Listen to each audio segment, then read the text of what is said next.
There is an island at the bottom of the world where, not long ago, a government deliberately rained poison across every acre of ground it could reach. And the gamble was so large that the people who signed off on it could not promise it would work or say for certain what it would leave behind. It is called Macquarie Island, a thin green splinter of land about 1,500 kilometers south of Tasmania, stranded roughly halfway between Australia and Antarctica, so far from anything that most Australians will live their whole lives without seeing it. It is barely 12,800 hectares of tussock grass, mud, and rock, a place so rare it carries World Heritage status. And yet, over a span of winters, crews there loaded somewhere around 250 tons of poisoned bait into buckets, hung those buckets beneath helicopters, and flew careful grid lines back and forth across the whole island until almost every square meter of it had been dusted. They were trying to wipe out rabbits, rats, and mice. All three species, all at once, down to the final breeding pair, on one isolated landmass. Nothing that ambitious had ever been finished anywhere on Earth. But here is the part that never makes the postcard. The reason they felt forced into something this extreme was not that wild nature had run amok on its own. It was that an earlier rescue, a careful and well-intentioned act of conservation, had already turned this island into a slow-motion disaster. Most people hear the words poisoned an entire ecosystem and picture careless men who did not grasp what they were doing. That is not what happened here. What happened is far stranger and more unsettling, because the catastrophe on Macquarie was assembled, one good decision at a time, by people who were trying to save it. Read that again, because it is the spine of the whole story. To see how it got there, you have to rewind almost 2 centuries, to the early 1800s, when ski-lasing ships began stopping at this freezing dot in the Southern Ocean. The men who came to strip the beaches of seals and penguins for oil brought passengers with them, some on purpose, some by accident. Cats arrived around 1820. Rabbits followed roughly 60 years later,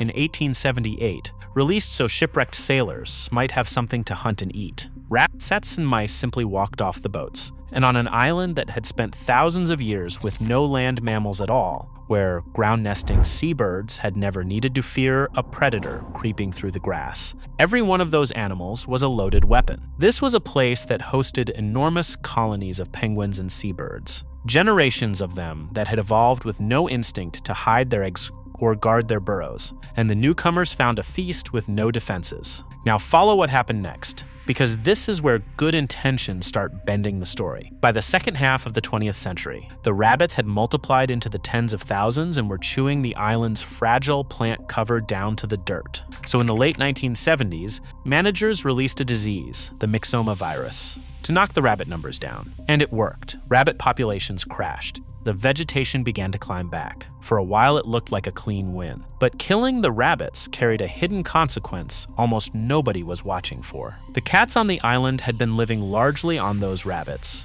And with their main food supply collapsing, the cats turned to the next easiest meal, the seabirds, and began hammering the very burrowing petrels the island was supposed to protect. So a second rescue began. From the mid-1980s onward, crews set out to remove the cats entirely, hunting them year after year, and in the year 2000, the last cat on Macquarie Island was killed. On its own terms, that mission succeeded. The petrels it was meant to protect were spared from the cats. And if the story ended there, it would be a clean conservation triumph. It does not end there, because here is the first break, the moment that should not have been possible. Removing the cats did not heal the island, it detonated it. With the cats gone, and with the rabbit-killing virus slowly losing its grip as the rabbits built resistance, and with the plant life recovered just enough to feed them again, the rabbit population did not merely bounce back. It exploded. By the mid-2000s, scientists estimated well over 100,000 rabbits were swarming across the island, and they ate it alive. Researchers later reported that as much as 40% of the island's vegetation had been stripped or badly degraded. And on a steep sub-Antarctic island, bare ground is not just ugly, it is dangerous, because the roots that once held the hillsides together were gone. In 2006, a landslide on a slope that scientists say was made worse by all that rabbit grazing and burrowing tore down toward the coast and wiped out part of a king penguin colony at a place called Lusitania Bay. Picture that.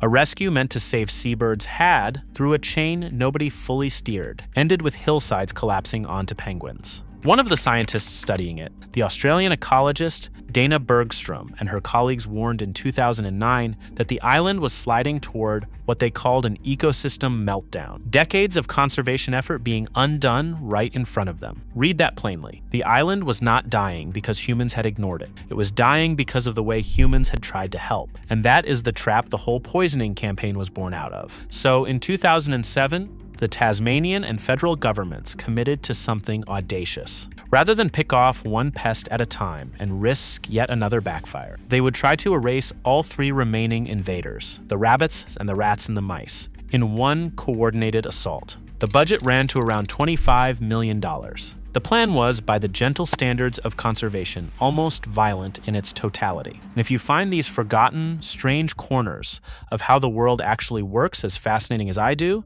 stick around, because the way they pulled it off is the wildest part of all. The weapon of choice was a poison called brodifacoum, an anticoagulant, baked into small cereal pellets at a tiny concentration, about 0.002%. Roughly 20 parts per million. Spread across the whole island, the actual amount of active toxin came out to only a few kilograms, yet it was more than enough, if an animal ate the bait, to be lethal. The strategy came in layers. First, in 2011, they released a second rabbit disease, a calicivirus, to slash the rabbit population before the baiting even began, which reportedly cut rabbit numbers by something like 80 to 90%. And, just as importantly, meant far fewer poisoned carcasses left lying on the ground for scavengers to find. Then came the helicopters and the buckets and the grid lines, dusting the entire island with bait. And then, last, came the dogs. But it did not go cleanly. Here is the second break, the part the people running it had braced for and still found painful. When the first limited round of baiting went out over a slice of the island in 2010, the poison did not only kill the targets. It killed native birds too, the ones that scavenge, that feed on the dead and the dying. Around 960 non-target birds across 6 species were found dead after that early baiting. Some had eaten the bait directly. Others were poisoned by eating poisoned rabbits, a second-hand death rippling up the food chain. Among the hardest hit were northern giant petrels and the island's native brown skuas, scavengers that fed on the carcasses. The toll was alarming enough that the Australian and Tasmanian governments paused and reviewed the entire operation. And this is the brutal arithmetic at the center of the whole gamble. To save the island, they had to be willing to kill some of the very wildlife they were trying to protect, betting that the survivors and the generations to come would inherit a place worth living in. Officials said openly that it was a price they expected to pay. Weather punished them too. Fierce Sub-Antarctic storms, grounding the helicopters and pushing the main effort to the following year. When baiting resumed in 2011 and finished by that July, the teams had layered in every mitigation they could devise. Crews walking the ground to collect and bury poisoned carcasses so scavengers would not find them, working to shrink the body count among the birds. It went better the second time, though it was never bloodless. And then the dogs went to work, the final phase, the one that turned an aerial bombardment into a genuine eradication. Specially trained detection dogs and their handlers walked the island block, hunting down the handful of rabbits the poison had missed. And the numbers here are almost hard to believe. The first year of the campaign eliminated somewhere around 150,000 rabbits. After the baiting, the dogs and hunters reportedly found just 8 surviving adult rabbits left on the entire island, plus a single litter of young, 8. Read that again, against a population that had once climbed well past 100,000. Those dogs and handlers covered more than 90,000 kilometers on foot, sweeping the island twice over, searching for any sign of life that should no longer be there. A single fresh dropping, a chewed stem, a footprint in the mud, anything that meant the job was not yet done. And then, the most important part,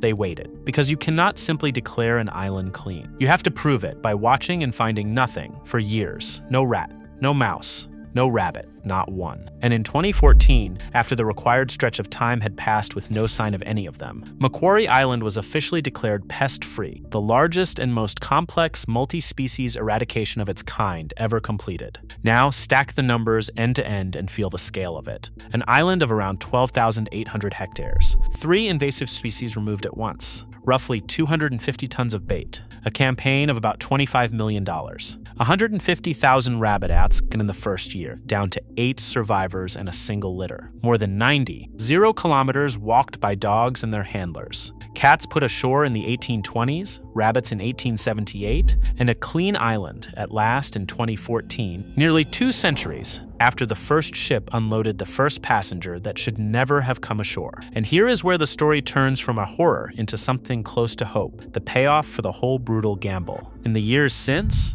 Macquarie Island has done something researchers describe as astounding. The tussock grasses and the strange, ancient megaherbs that the rabbits had grazed down to nothing have come surging back. The hillsides are greening over. Seabirds that had been pushed to the margins are returning to ground they had effectively lost. Even the native scavengers that took the worst of the poisoning, the giant petrels and the skuas, have been recovering toward their former numbers. Places that had been reduced to mud and exposed rock have softened back into the dense green carpet that once defined the island, the kind of transformation that can be tracked frame by frame in aerial photographs taken years apart. The island that scientists once feared was tipping into total collapse is, a decade on, held up as one of the great recovery stories in modern conservation. But watch how the consequences ripple outward, because this was never only about one island. At the center is Macquarie itself, a place pulled back from the edge. One ring out, it reshaped how Australia thinks about its own islands. Proof that even a tangled,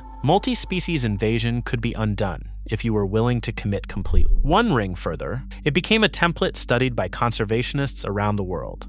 A real-world lesson in how and how not to claw an ecosystem back from invaders, including the hard truth that pulling out one species without thinking through the whole web can do more harm than leaving it alone. And at the furthest edge sits the warning that gives the whole thing its weight, which is that the original wound was self-inflicted by good intentions. And the people who finally healed it had to gamble with poison precisely because an earlier, gentler fix had spiraled out of control. The deeper lesson is not that intervention is wrong. It is that an ecosystem is a web, and when you pull on one thread, you had better understand every thread it is tied to. Or you may find yourself, years later, loading poison into buckets to undo what kindness set in motion. And even now, the story is not sealed shut. The island is watched constantly, with strict measures meant to keep any new stowaway from ever gaining a foothold again, because everyone involved remembers how fast it all came apart the last time. Newer threats hang over it that have nothing to do with rabbits at all, things like a shifting climate and the global spread of a dangerous strain of bird flu, pressures that no helicopter and no detection dog can bait or hunt away. So the questions Macquarie leaves behind are not comfortable ones. What do you do when the thing wrecking a wilderness is your own earlier attempt to protect it? How far are you willing to go? How much are you willing to kill to undo a mistake made out of care? And if it took nearly 200 years to break this island and a violent, expensive, painful gamble to even begin healing it, what does that say about every other fragile place where we are still pulling threads we do not fully understand? Stand on Macquarie now, in the wind off the Southern Ocean, and the slopes are green again, the tussock is tall, the burrows are filling with birds that should be there, and the poisons is long gone from the soil. The penguins are still crowding the beaches. The grasses are still climbing back up the hills. And the watchers are still watching, because an island this hard won is never quite finished being saved. If stories like this one are what you come here for, follow along, and I will see you at the next one.